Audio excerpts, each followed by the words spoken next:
பரிசுத்த வேதாகமம் புதிய ஏற்பாடு மத்தேயு 20ஆம் அதிகாரம். பரலோக ராஜ்யம் வீட்டெஜமானாகிய ஒரு மனுஷனுக்கு ஒப்பாயிருக்கிறது. அவன் தன் திராட்சை தோட்டத்துக்கு வேலையாட்களை அமர்த்த அதிகாலையிலே புறப்பட்டான். வேலையாட்களுடன் நாளொன்றுக்கு 1 பணம் கூலி பேசி அவர்களை தன் திராட்சை தோட்டத்துக்கு அனுப்பினான்.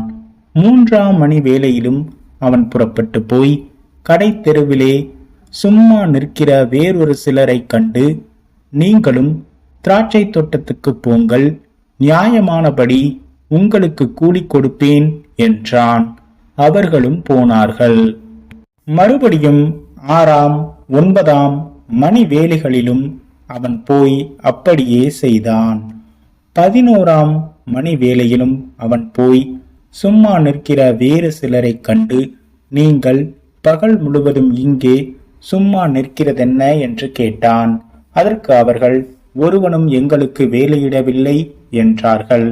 அவன் அவர்களை நோக்கி, நீங்களும் திராட்சை தோட்டத்துக்கு போங்கள், நியாயமானபடி கூலி பெற்றுக் கொள்வீர்கள் என்றான். சாயங்காலத்தில் திராட்சை தோட்டத்துக்கு எஜமான் தன் காரியக்காரனை நோக்கி, நீ வேலையாட்களை அழைத்து பிந்தி வந்தவர்கள் தொடங்கி முந்தி வந்தவர்கள் வரைக்கும் அவர்களுக்கு கூலி கொடு என்றான். அப்பொழுது 11ஆம் மணி வேளையில் வேலையமர்த்தப்பட்டவர்கள் வந்து ஆளுக்கு ஒவ்வொரு பணம் வாங்கினார்கள். முந்தி அமர்த்தப்பட்டவர்கள் வந்து தங்களுக்கு அதிக கூலி கிடைக்கும் என்று எண்ணினார்கள். அவர்களுக்கும் ஆளுக்கு ஒவ்வொரு பணம் வாங்கினார்கள். வாங்கிக் கொண்டு வீட்டெஜமானை நோக்கி, பிந்தி வந்தவர்களாகிய இவர்கள் 1 மணி நேரம் மாத்திரம் வேலை செய்தார்கள். பகலின் கஷ்டத்தையும் வெயிலின் உஷ்ணத்தையும் சகித்த எங்களுக்கு இவர்களை சமமாக்கினீரே என்று முறுமுறுத்தார்கள். அவர்களில் ஒருவனுக்கு அவன் பிரதியுத்தரமாக, சிநேகிதனே, நான் உனக்கு அநியாயம் செய்யவில்லை. நீ என்னிடத்தில் 1 பணத்துக்கு சம்மதிக்கவில்லையா? உன்னுடையதை நீ வாங்கிக் கொண்டு போ. உனக்கு கொடுத்தது போல பிந்தி வந்தவனாகிய இவனுக்கும் கொடுப்பது என்னுடைய இஷ்டம். என்னுடையதை என் இஷ்டப்படி செய்ய எனக்கு அதிகாரம் இல்லையா? நான் தயாளனாய் இருக்கிறபடியால் நீ வன்கண்ணனாய் இருக்கலாமா என்றான். இவ்விதமாக பிந்தினோர் முந்தினோராயும் முந்தினோர் பிந்தினோராயும் இருப்பார்கள். அழைக்கப்பட்டவர்கள் அநேகர், தெரிந்து கொள்ளப்பட்டவர்களோ சிலர் என்றார். இயேசு எருசலேமுக்கு போகும்போது வழியிலே 12 சீஷரையும் தனித்தனியே அழைத்து, இதோ எருசலேமுக்கு போகிறோம், மனுஷகுமாரன் பிரதான ஆசாரியரிடத்திலும் வேத பாரகரிடத்திலும் ஒப்பு கொடுக்கப்படுவார். அவர்கள் அவரை மரண ஆக்கினைக்குள்ளாக தீர்த்து அவரை பரியாசம் பண்ணவும் வாரினால் அடிக்கவும் சிலுவையில் அறையவும் புறஜாதியாரிடத்தில் ஒப்பு கொடுப்பார்கள். ஆகிலும் 3ஆம் நாளிலே அவர் உயிரோடே எழுந்திருப்பார் என்றார். அப்பொழுது செபதேயுவின் குமாரனுடைய தாய் தன் குமாரரோடும் கூட அவரிடத்தில் வந்து அவரை பணிந்து கொண்டு, உம்மிடத்தில் ஒரு விண்ணப்பம் பண்ண வேண்டும் என்றாள். அவர் அவளை நோக்கி, உனக்கு என்ன வேண்டும் என்று கேட்டார்.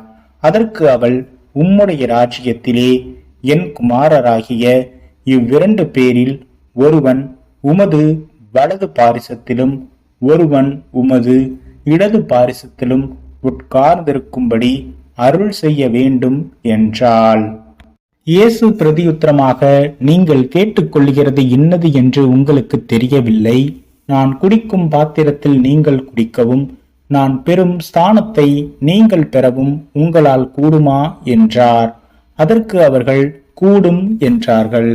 அவர் அவர்களை நோக்கி, என் பாத்திரத்தில் நீங்கள் குடிப்பீர்கள், நான் பெறும் ஸ்நானத்தையும் நீங்கள் பெறுவீர்கள்.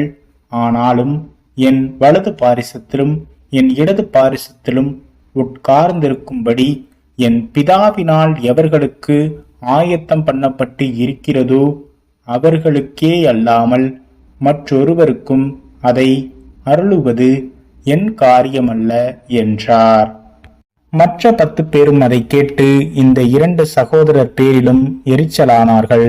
அப்பொழுது இயேசு அவர்களை கிட்ட வர செய்து, புறஜாதியாருடைய அதிகாரிகள் அவர்களை இருமாப்பாய் ஆளுகிறார்கள் என்றும், பெரியவர்கள் அவர்கள் மேல் கடினமாய் அதிகாரம் செலுத்துகிறார்கள் என்றும் நீங்கள் அறிந்திருக்கிறீர்கள். உங்களுக்குள்ளே இப்படி இருக்கலாகாது. உங்களில் எவனாகிலும் பெரியவனாய் இருக்க விரும்பினால் அவன் உங்களுக்கு பணிவிடைக்காரனாய் இருக்க கடவன். உங்களில் எவனாகிலும் முதன்மையானவனாய் இருக்க விரும்பினால் அவன் உங்களுக்கு ஊழியக்காரனாய் இருக்க கடவன். அப்படியே மனுஷகுமாரனும் ஊழியம் கொள்ளும்படி வராமல் ஊழியம் செய்யவும் அநேகரை மீட்கும் பொருளாக தம்முடைய ஜீவனை கொடுக்கவும் வந்தார் என்றார். அவர்கள் எரிகோவிலிருந்து புறப்பட்டு போகையில் திரளான ஜனங்கள் அவருக்கு பின் சென்றார்கள். அப்பொழுது வழி அருகே உட்கார்ந்திருந்த 2 குருடர் இயேசு அவ்வழியே வருகிறார் என்று கேள்விப்பட்டு, ஆண்டவரே, தாவீதின் குமாரனே, எங்களுக்கு இரங்கும் என்று கூப்பிட்டார்கள். அவர்கள் பேசாதிருக்கும்படி ஜனங்கள் அவர்களை அதட்டினார்கள். அவர்களோ, ஆண்டவரே, தாவீதின் குமாரனே, எங்களுக்கு இரங்கும் என்று அதிகமாய் கூப்பிட்டார்கள். இயேசு நின்று அவர்களை தம்மிடத்தில் அழைத்து, நான் உங்களுக்கு என்ன செய்ய வேண்டும் என்று இருக்கிறீர்கள் என்றார். அதற்கு அவர்கள், ஆண்டவரே, எங்கள் கண்களை திறக்க வேண்டும் என்றார்கள். இயேசு மனதுருகி அவர்கள் கண்களை தொட்டார். உடனே அவர்கள் பார்வையடைந்து அவருக்கு பின் சென்றார்கள்.